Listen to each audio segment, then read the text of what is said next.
Monsieur Charest, vous avez été Premier ministre au Canada, également ministre de l'Environnement. Quel est le sens de votre présence ici à l'Université de Guyane ce soir? Ma présentation, c'est pour partager l'expérience québécoise et canadienne. Nous, on a fait un plan pour le développement du Nord québécois qui s'appelle Plan Nord, qui est un plan de développement durable sur lequel on a bossé pendant plusieurs années. 2 ans de préconsultation, 3 ans de consultation, la mise en œuvre, un plan, une vision à très long terme, sur 25 ans du développement du territoire qui inclut pas uniquement les ressources, mais également le développement économique, social, le développement des infrastructures, l'occupation du territoire. Un plan qui, à mon avis, était à l'image de ce que nous avions comme ambition pour le territoire et surtout un plan qui était fait au point de départ pour ceux qui habitent le territoire, à la fois les populations autochtones et non autochtones. Donc effectivement, vous avez présenté ce fameux plan Nord. Alors, est-ce qu'il est transposable, selon vous, à notre territoire, la Guyane? Il y a des parallèles, mais il faut faire très attention. La réalité en Guyane est très différente de chez nous. La taille du territoire, par exemple, la question des Premières Nations ne se pose pas du tout de la même manière chez vous que chez nous. Vous avez une population créole, vous avez les Mangues, vous avez les Boucher-Nengué, vous avez, enfin, les Autochtones, mais c'est très différent de chez nous. Alors, il faut vraiment adapter. Il y a des choses dans le plan Nord, par contre, qui, à mon avis, s'appliquent. La volonté de faire une vision à long terme, ça peut juste être bon. Mais aussi une vision qui fait en sorte que le développement est fait au bénéfice de ceux qui habitent le territoire avec des retombées pour les populations. Alors, il y a plein de bonnes questions là-dedans. Et nous, on a réussi à trouver des formules qui ont marché. Et si les Guyanais s'en inspirent, bien, tant mieux. Il faut prendre ce qui est de bon. Et ce qui a moins bien marché, bien, il faut le laisser de côté. Alors, en fond de cette conférence, il y a ce projet minier dont les peuples autochtones sont très opposés. Est-ce que vous pensez que suite à cette conférence, ça a pu apaiser un petit peu les tensions? Honnêtement, très difficile de savoir si les gens, ça change un peu leur avis. Il y a des gens qui se sont fait une tête sur ces projets-là, à la fois ceux qui sont pour, qui sont contre, qui ne changeront pas d'avis, peu importe ce qui arrivera, on dira. Mais en même temps, il faut toujours favoriser le dialogue, l'écoute. Il faut avoir une ouverture. Puis pour les Guyanais, à mon avis, le grand défi, c'est de faire un développement pour la Guyane. Vous avez une structure politique très différente du Canada. Vous avez une structure politique qui est beaucoup centralisée. La France est un pays très centralisé. Le Canada, c'est un pays très décentralisé. Alors, on est un peu aux antipodes en termes de structure politique. Puis il faut s'adapter à la réalité de l'un et de l'autre. Alors, vous avez des défis qui sont très différents de ceux que nous vivons à la fois au Québec et au Canada. Alors, le projet de la Montagne d'Or a donc été présenté et donc le gouvernement a demandé à ce que ce projet soit retoqué, soit revu. Ouais. Alors, selon vous, quelle issue voyez-vous à ce projet? Honnêtement, dans le cas de Montagne d'Or, je ne connais pas la suite des choses. Il y a des raisons qui ont été invoquées. Honnêtement, ça regarde les Guyanais et le gouvernement français.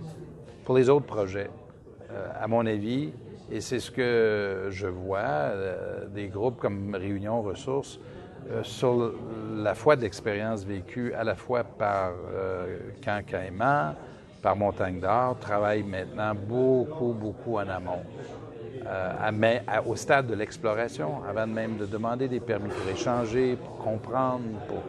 Et ça, à mon avis, c'est la démarche qui est celle qu'il faut mettre en place. Il faut beaucoup travailler en amont, avant même d'arriver à l'étape où on a des consultations publiques pour communiquer, expliquer, écouter ce que les gens ont à dire.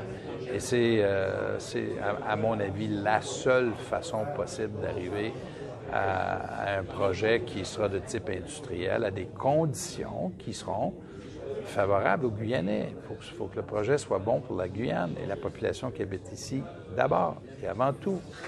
Et après ça, on peut penser faire un projet. Vous en avez parlé pendant la conférence. Ce sont ces aspects néfastes qui accompagnent ces projets, généralement, il a été question des agressions sexuelles, de l'alcoolisation des habitants, également des suicides.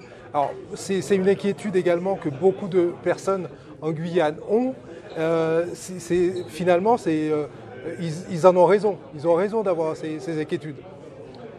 Il faut faire très attention à ces sujets-là. D'abord, ces problèmes-là existaient avant qu'il y ait une mine. C'est pas la mine qui a amené ces problèmes-là. C'est pas la mine non plus qui est la cause de ces problèmes-là.